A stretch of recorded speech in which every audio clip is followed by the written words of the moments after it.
Bismillahirrahmanirrahim. Assalamualaikum warahmatullahi wabarakatuh. Alhamdulillah.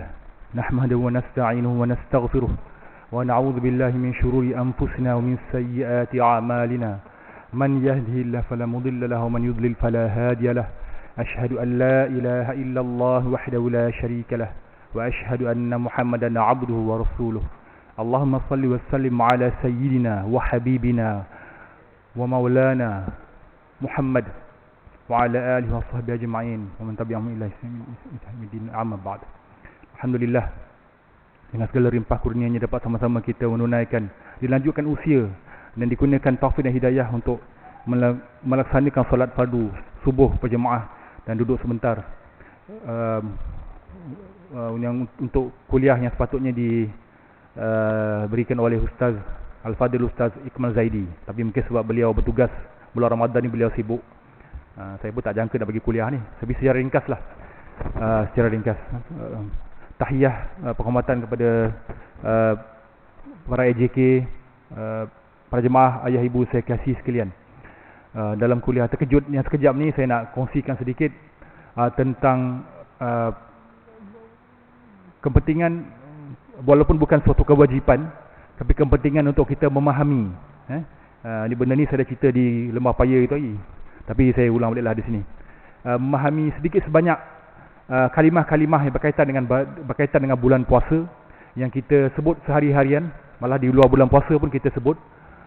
Mungkin kita boleh ambil sedikit cakna kita sebut, dan bila kita mungkin dengan pengetahuan tentang perkara berkenaan, kalimah-kalimah berkenaan dapat membantu kita beribadah dengan lebih, barangkali lebih bermakna lah, ataupun memberi kita lebih faham. Antara kalimah-kalimah yang kita biasa gunakan, saya nak ringkas saja sebab terkejut kan. Kalimah yang kita biasa gunakan pada bulan Ramadan, contohnya ialah kalimah, saya semua nak tahu, iaitu Ramadan. Kalimah Ramadan daripada kata dasar huruf asal. Saya bukan nak ngajar bahasa Arab, tapi nak bagi pendedahan saja supaya kita faham apa yang kita sebut. Ramadan berasal daripada perkataan Ramadan, yarmidu, panas terik. Kata kerja dia Ramadan, yarmidu, panas terik. Panas terik, itu Ramadan. Antara perkataan lain yang kita biasa sebut di bulan puasa ialah perkataan sahur. Sahur kan, sahur panjanglah pembincangan dia.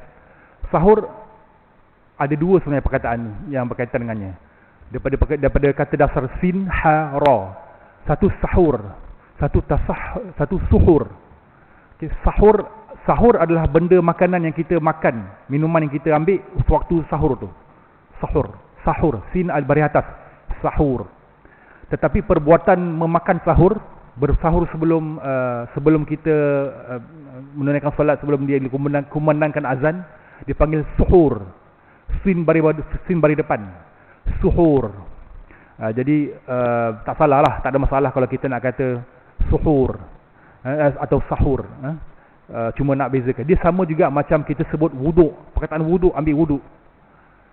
Kita kata wuduk, waw bari depan, wuduk. Sebenarnya wuduk adalah perbuatan berwuduk. Perbuatan berwuduk. Kalau air yang kita gunakan untuk ambil wuduk tu dipanggil wadu, dia waw bari atas. So samalah macam tadi. Benda untuk makan, sahur. Benda untuk ambil wuduk, wadu, dia bari atas. Bila perbuatan tu dia bari depan. Wuduk, suhur. Okey. Dan juga ada juga kata kerja terbitan untuk orang yang bersahur. Contohnya tasahharu. Saya bersahur pada pukul 5.30. Ana atasahhar fi sa'ah 5:30 contohnya kan. Saya bersahur. Baik. Apa lagi perkataan yang kita biasa gunakan? Perkataan imsak. Sebenarnya benda ni dah disentuh oleh beberapa ustaz yang lain. Saya nak bagi refresh sajalah. Imsak. Alif mim sin alif kaf. Imsak daripada perkataan masaka, imsak amsaka yumsiku. Tamassak maksudnya menahan, berpegang teguh atau menahan. Jadi kita biasa gunakan imsak sebelum waktu-waktu, betul? Contohlah waktu azan subuh pukul 6. Pukul 6 azan subuh. Jadi imsak lebih kurang suku jam lah katakan. 5.45 kan. Jadi bila sampai 5.45 kita tengah makan tu, waktu imsak kan. So kadang-kadang ada setengah orang masih lagi keliru. Imsak ni boleh puasa, boleh makan lagi tak waktu imsak? Kan? Sebenarnya boleh makan lagi lah. Dia pantang dia, garisan merah dia bila dikumandangkan azan subuh. Imsak, tapi perkataan imsak tu sebenarnya kalau dari segi definisi dia tak tepat, kurang tepat. Imsak maksud menahan diri atau berpegang. Contohnya macam saya nak buat satu benda lara lah, kan? Lara. Jadi ana umsik nafsi, saya imsak, menahan diri, kan? Atau saya nak beli barang, contoh nak shopping, kan? Shopping ni banyak tu, nak beli ni, nak beli, nampak pergi bazar Ramadan tu nak beli ni, nak beli. Jadi imsak, tahan diri tu, kan? Sama juga menahan. Sama juga bila kita berpuasa, bersahur, kita bersuhur, kita imsak, mana tahan, tak makan, tak minum, tidak melakukan hubungan suami isteri, ya. Itu imsak sebenarnya kalau ikut imsak, menahan, ataupun kontrol, ataupun berpegang teguh. Tapi bila kita imsak, maknanya masa pukul 5.45 tu, sekujam lagi atau 10 minit lagi nak azan tu, kita tak boleh makan dah kalau ikut definisi asal dia lah.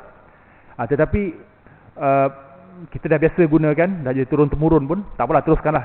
Perkataan imsak tu boleh digunalah, tak dosa pun. Dan kita boleh makan sampai sebelum azan.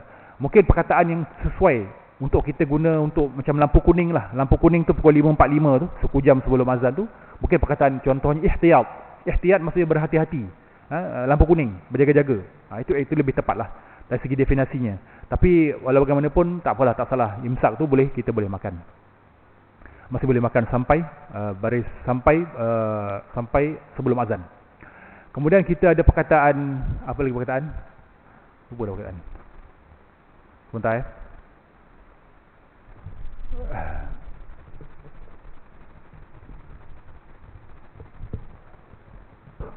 perkataan sahur, wudu, imsak, tarawih.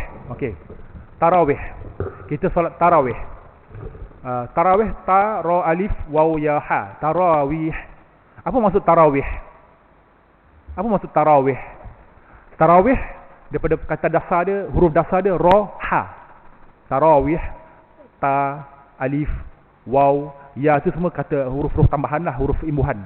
Asal dia raha. Maksudnya dia sama perkataan, serupa perkataan daripada perkataan yang menerbitkan kalimah rehat. Rehat kan? Rahah, bahasa Arab rahah, berehat, kan? Istirahah, beristirahat. Kita bahasa Melayu kata istirahat. Orang Arab kata istirahah. So kata dasar dia, huruf dasar dia raha. So di situ dikatakan tarawih. Okey. Jadi tarawih ni maksudnya perehatan, tarawih. Tetapi kita ada setengah ilmuwan, mereka bincang, betul ke kalau setengah-setengah tempat dia buat 8 kan? Ini bukannya nak salah, nak bincang 8-20. Buatlah mana pun, nak buat 10-12 pun, 30 ke buatlah. Tapi ada setengah tempat, setengah ilmuwan mereka bincang, adakah 8 tu dipanggil tarawih? Adakah 8 rakaat, 4 rehat, ataupun 4 tazkirah, 4 dipanggil tarawih? Sebab tarawih tu plural, jamak. Tarawih banyak, maksud banyak kali rehat. Kalau satu kali rehat, tarawih, tarawih, dibeza tu. Satu tarwih, satu kali rehat. Jadi orang yang buat 4 rehat atau tazkirah ke 4, maksudnya apa? Sekali rehat kan? 4, satu rehat, tarwih, lepas tu 4 habis, betul buat witir lah.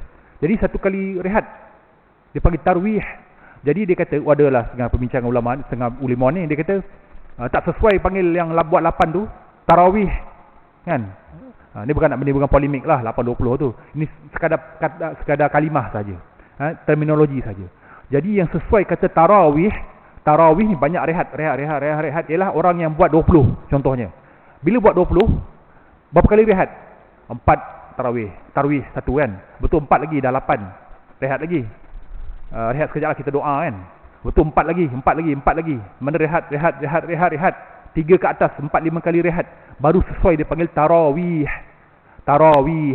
Tapi orang yang buat 8 sekali rehat je, 4 rehat, tarawih 4, mana dia panggil tarwih, tak sesuai panggil tarawih, kan? Tapi ini saja sekadar perbincangan lah, tak ada masalah pun nak sebut tarawih. Sampaikan, saya pernah tengok dalam YouTube, adalah beberapa orang ustaz yang keras ni, ustaz-ustaz yang penceramah yang keras lah, mereka mengecam orang yang buat 8 kononnya lah.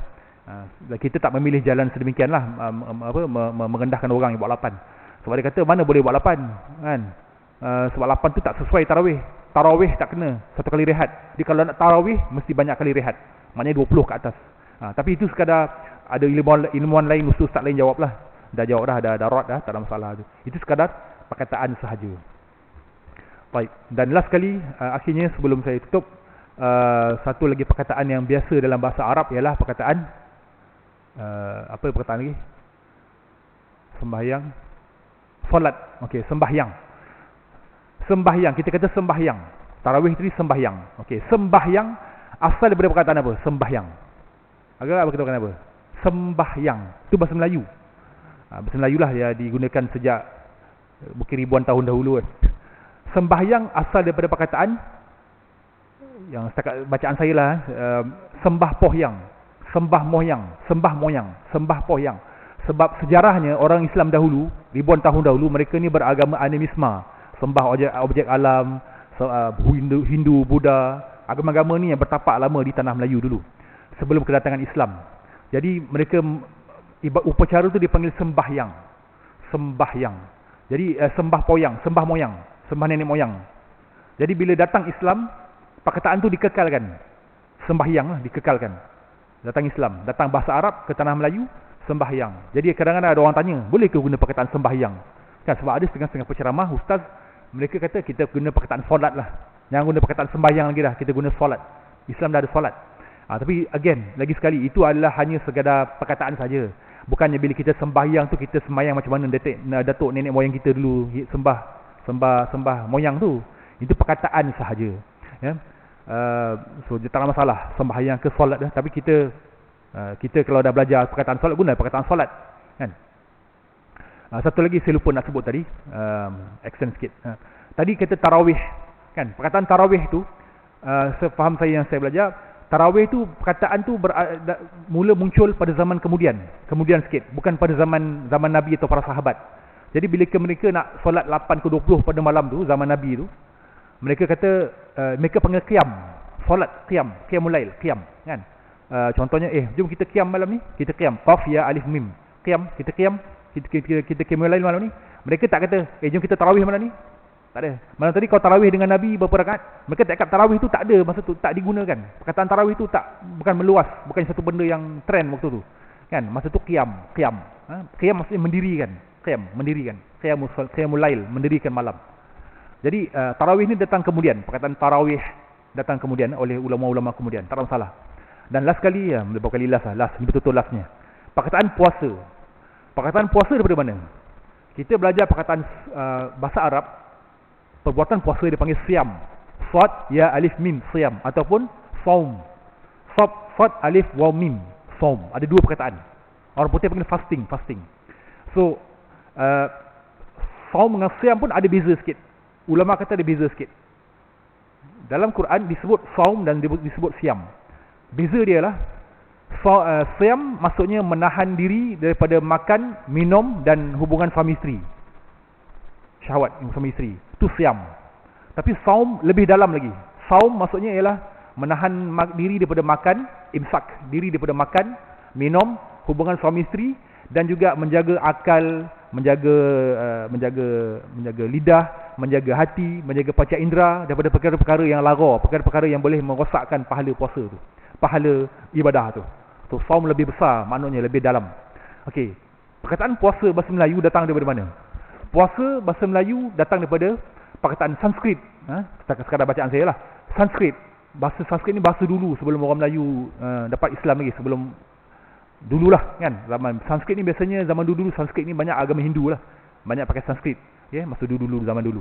Jadi Sanskrit dulu dikatakan perkataan mereka ialah upavasa. Upavasa. Dia dua perkataan. Upavasa tu upa maksudnya berada, menjadi, berada. Satu lagi vasa. Vasa maksudnya dekat. Dalam bahasa Sanskrit. Upavasa maksudnya berada dekat, menjadi dekat. Maknanya orang dulu, zaman tu agama dulu, dia nak dekat diri dengan Tuhan, dia buatlah upacara-upacara tertentulah. Upavasa. Jadi antara upacara utama mereka ialah berpuasa. Jadi orang Melayu dah dah lama amalkan perkataan tu masa zaman dulu. Upah basah lagi jadi puasa. Akhirnya bila datang Islam memperkenalkan puasa yang sebenar-benarnya, iaitu puasa macam cara kita lah. Buka suhur pada waktu sebelum subuh, dan kita berbuka pada iftar pada waktu maghrib. Iftar pada waktu maghrib. Jadi ada juga orang tanya, boleh ke guna perkataan puasa? Kan perkataan puasa ni daripada perkataan Sanskrit, upavasa. Tak ada masalah, itu sekadar kalimah saja. Bukan kita ibadah macam orang dulu. Kita berpuasa ke, kita siam ke, kita saum ke, supalah. Perkataan tu hanya sekadar perkataan saja. Yang penting pengisiannya. Jadi itu saja. Saya tak nak ambil masa lama. Semoga mudah-mudahan kuliah ringkas dan terkejut ni memberi sedikitlah info kepada kita. Jika disilap salah, saya mohon maaf. Subhanakallahumma wa bihamdika asyhadu an la ilaha illa anta astaghfiruka wa atubu ilaik. Assalamualaikum warahmatullahi wabarakatuh.